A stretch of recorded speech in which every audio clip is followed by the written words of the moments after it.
Videos की इस series में हम एरोमेटिसिटी या एरोमेटिक स्टेबिलिटी के बारे में जानेंगे।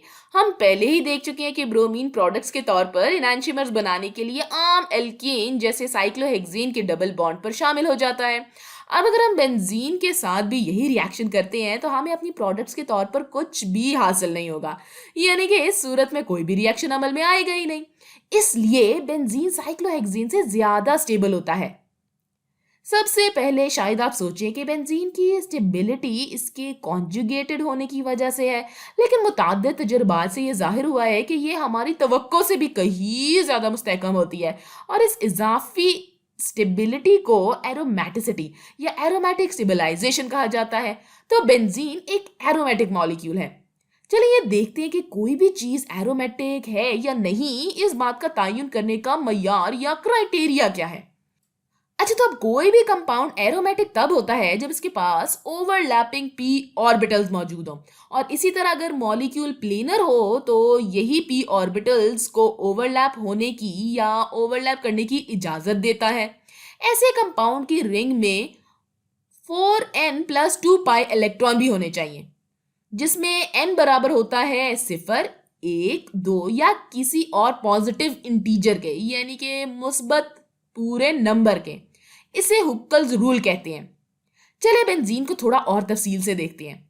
अगर मैं इसके डॉट स्ट्रक्चर को देखूं तो मैं देख सकती हूँ कि बेंजीन के पास यहाँ पर 2 पाई इलेक्ट्रॉन्स हैं, 2 पाई इलेक्ट्रॉन्स यहाँ पर हैं और 2 मजीद पाई इलेक्ट्रॉन्स यहाँ पर मौजूद हैं, यानी कि इसके पास कुल 6 पाई इलेक्ट्रॉन्स हो गए। अगर मैं इसके कार्बन की बात करूं तो मैं यहाँ पर देख सकती हूँ कि इसमें मौजूद हर कार्बन का इसके साथ डबल बॉन्ड मौजूद है। इसका मतलब हुआ कि हर कार्बन sp2 हाइब्रिडाइज्ड है। और अगर हर कार्बन sp2 हाइब्रिडाइज्ड है तो इसका मतलब ये हुआ कि हर कार्बन के पास एक फ्री p ऑर्बिटल मौजूद है। तो मैं अब यहाँ बेंजीन के 6 कार्बन में से हर एक पर इनका अनहाइब्रिडाइज्ड फ्री p ऑर्बिटल बना दूंगी। अब चूंकि बेंजीन एक प्लेनर मॉलिक्यूल है, इसलिए ये इन p ऑर्बिटल्स को साथ साथ ओवरलैप करने की इजाजत देगा।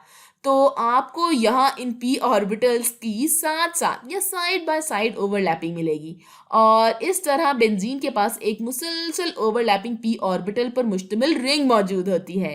लिहाजा p ऑर्बिटल्स को एटॉमिक ऑर्बिटल समझा जाता है और इस तरह बेंजीन में कुल 6 एटॉमिक ऑर्बिटल्स होते हैं।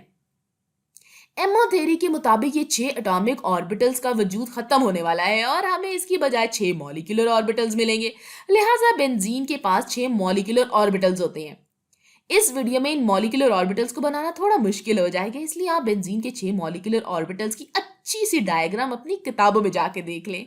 लेकिन इन 6 मॉलिक्यूलर ऑर्बिटल्स को इनके रिलेटिव एनर्जी लेवल्स के लिहाज से समझना जरूरी है और इन्हें समझने का सबसे आसान तरीका यह है कि हम एक फ्रॉस्ट सर्कल बना लें।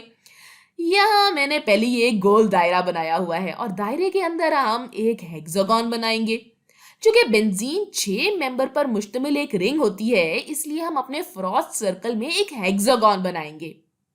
तो मैं इस दायरे में इस ड्राइंग को बनाने के लिए बीच में एक लाइन बनाऊंगी।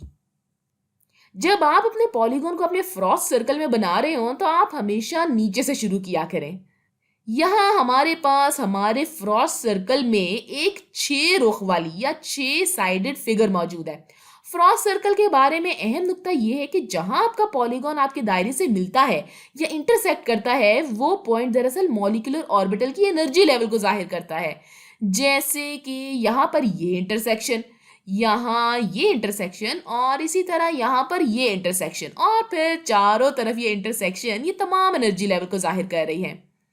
इसी तरह यहाँ हमारे पास 6 मॉलिक्यूलर ऑर्बिटल्स हैं और ये हमारे पास इन 6 मॉलिक्यूलर ऑर्बिटल्स के रिलेटिव एनर्जी लेवल्स हैं। मैंने यहाँ बना देती हूँ।